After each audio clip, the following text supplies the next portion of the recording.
Bonjour. Aujourd'hui, première d'une série de 3 vidéos sur les intervalles de fluctuation.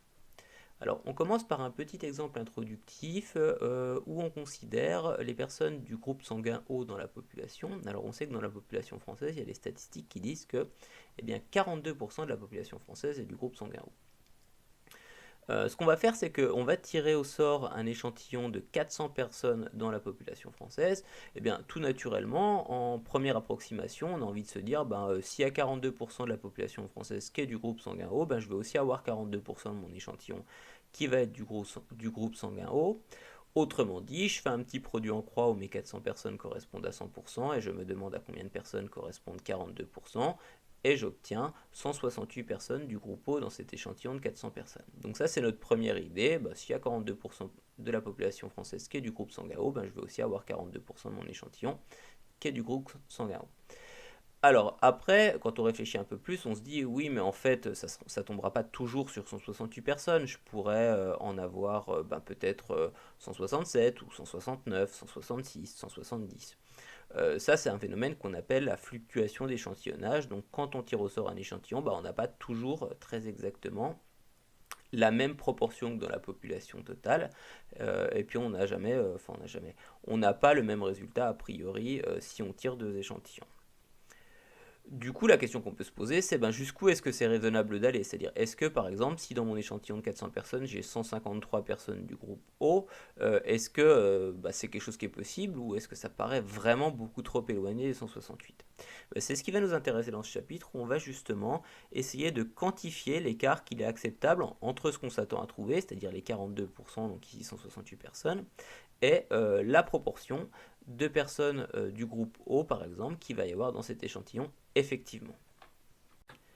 Eh bien, la bonne nouvelle, c'est qu'en mathématiques, il y a une propriété justement qui permet de faire ça et qui plus précisément dit que si dans une population, un certain critère est présent dans une proportion P, alors il y a au moins et environ 95% de chances que la fréquence f de ce critère dans un échantillon de taille n soit dans l'intervalle p-1 sur racine de n, p plus 1 sur racine de n, donc intervalle qui est appelé intervalle de fluctuation au seuil de 95%. Donc on retrouve le 95% de chance. Alors 95% de chance, ça veut dire qu'on est quasiment sûr, c'est comme ça qu'il faut le voir.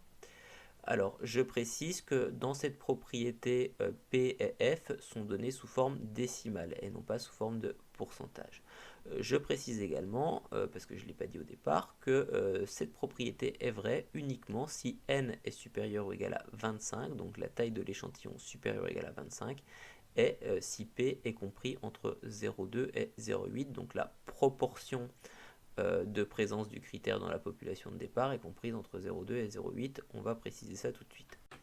Donc on vient de le dire, la propriété précédente commence par la phrase soit n supérieur ou égal à 25 et p compris entre 0,2 et 0,8. Alors qu'est-ce que ça veut dire ça? Mais ça veut dire que pour que j'ai le droit d'appliquer la formule, les deux formules de l'intervalle de fluctuation au seuil de 95% qu'on vient de voir, eh bien il faut que ces deux critères soient vérifiés. S'il y en a un des deux qui n'est pas vérifié, dans ce cas-là, je n'ai pas le droit de l'appliquer. Alors, si on s'y penche d'un peu plus près, qu'est-ce que ça veut dire? Donc, n, c'est la taille de l'échantillon qu'on prélève. Donc, n supérieur ou égal à 25, ça veut dire qu'il faut prendre un échantillon qui n'est pas trop petit, d'accord? Il faut qu'il y ait au moins 25 individus.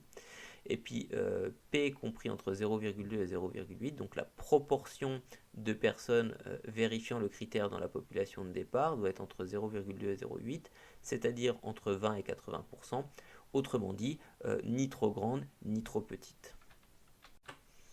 Alors, tout cela n'est peut-être pas tout à fait clair, donc on va donner un petit exemple pour illustrer tout ça. Donc, on reprend l'exemple du début où on s'intéresse à la population française et aux critères qui va nous intéresser ici, être du groupe sanguin O. Donc, on a vu que 42% de la population française vérifiait ce critère. Donc, je représente ici ma population totale, donc ici la population française. Les personnes qui vérifient le critère sont ici, donc ce sont les gens qui sont du groupe O, donc il y en a 42%, donc P, qui d'après la propriété représente la proportion de personnes vérifiant le critère dans toute la population, est bien donné par 42 sur 100, c'est-à-dire 0,42. Je prélève maintenant mon échantillon de taille 400 dans ma population. Donc ici, j'ai mon échantillon qui est représenté par cette ellipse. Donc là, il y a 400 personnes dedans. Et donc comme n, c'est la taille de l'échantillon, le nombre d'individus qu'il contient, et bien j'ai bien n égale 400. Dernière chose, qu'est-ce que c'est que f? Eh bien f, c'est la fréquence des personnes vérifiant le critère dans l'échantillon. Donc ici on a vu que ici dans ce trapèze j'ai toutes les personnes de la population qui vérifient le critère, qui sont du groupe O.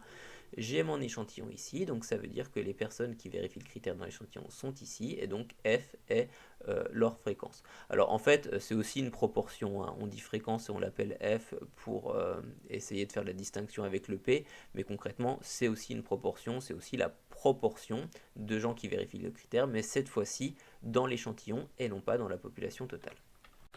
On récapitule, on a donc cette configuration avec P qui est égal à 0,42 et N qui est égal à 400. Donc on voit que les deux conditions d'application de ma propriété sont vérifiées, hein. Je rappelle, il fallait que P soit compris entre 0,2 et 0,8, donc avec 0,42, pas de problème. Et il fallait que N soit supérieur ou égal à 25, avec N égale 400, pas de problème non plus. Alors dans les exercices, ça sera globalement toujours le cas, hein, tout simplement parce que si c'était pas le cas, je pourrais juste pas appliquer ma formule. Je peux donc appliquer ma formule qui me dit qu'il y a au moins et environ 95% de chances que f appartienne à l'intervalle p-1 sur racine de n, p plus 1 sur racine de n. Je peux remplacer p et n par leurs valeurs, donc respectivement 0,42 et 400. Je mène mes calculs et j'obtiens l'intervalle 0,37, 0,47. Qu'est-ce que ça veut dire ça? Ça veut dire qu'on peut s'attendre, alors on peut s'attendre, ça veut dire il y a à peu près 95% de chance, ou au moins 95% de chance, donc on peut s'attendre à avoir entre 37% et 47% de personnes du groupe O dans un échantillon de 400 personnes issues de la population française. Alors si on préfère avoir les valeurs sous forme d'effectifs, 37% d'un échantillon de 400 personnes, un petit produit en croix nous dira que ça fait 148 personnes, et 47% de 400 personnes, ça fait 188 personnes. Donc ça veut dire que je suis sûr, au seuil de 95%, à 95%, que je vais avoir entre 148 personnes et 188 personnes qui sont du groupe O dans mon échantillon de 400 personnes. Autrement dit, par exemple, tout à l'heure on se demandait est-ce que 153 personnes ça serait acceptable? Ben oui, c'est tout à fait possible. Alors quand on dit qu'on est sûr à environ 95%, ça veut aussi dire que du coup il y a environ 5% de chance que ce ne soit pas le cas.